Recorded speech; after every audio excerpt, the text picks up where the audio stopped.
දියසෙන් කුමරාට මොකද වුණේ? හැමෝටම මෙවැනි ප්‍රශ්නයක් පැන නගිනවා ඇති.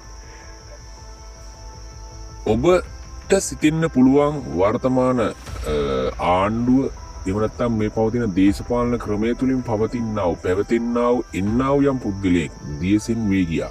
එය වැරදි.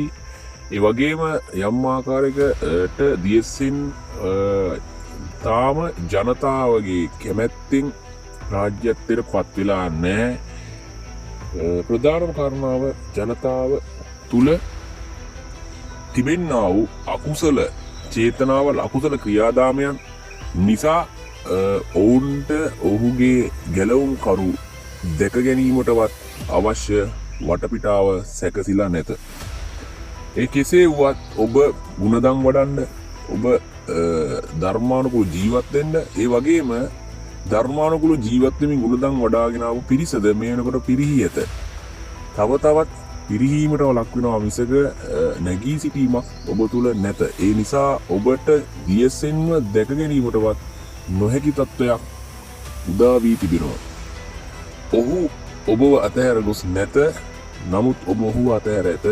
ඔබ විවිධ කූට උපක්‍රමයන්ගේ, විවිධ රාජ්‍යයන්ගේ, විවිධ දේශපාලනික වශයෙන් තම තමන්ගේ පවුල් ගොඩනගා ගැනීම පිණිස යම් ආකාරයක යම් උපක්‍රම යොදමින් මේ රටේම පවතිනා වූ දේශපාලනික වශයෙන් පැමිණියා වූ දේශපාලන ඉතිහාසයක් සහිතව ඒ යහපත් දේශපාලන ඉතිහාසයක් නෙවෙයි පරසුද්දාගේ ක්‍රමවේදයට අනුව පැමිණියා වූ පර දේශපාලනික ක්‍රමවේදය තුළ කටයුතු කරමින් මේ දක්වා නායකත්වය රාජ්‍යත්වය දරූ පුද්ගලයින්ගේ පවුල් වලින් එන්නා වූ යම් පුද්ගලයෙක් නම් ඔහු දියසෙන් යයි කියමින් ඔබට අනාගතයේදී මුව නැවතත් මුලාවට පත් කිරීමේ වැඩි ඉඩකඩක් ඇති හේයින් එවැනි පුද්ගලයෙක් නොවේ දියසෙන් කියන්නේ. ඒ වගේම ඔහුට අවශ්‍ය වුණොත් ඔහු නව ක්‍රමවේදයක් තුලින් බොහෝ විට යම් ආකාරයක මිනිසුන්ගේ කැමැත්ත තියෙන්නේ දේශපාලනය තුලින්ම යම නායකත්වයක් රාජ්‍යත්වයක් ලබා ගැනීම නම් ඒ ආකාරයට කටයුතු සිදු කිරීමටත් ඔහු දෙපාරක් නොසිතයි. කෙසේ වෙතත්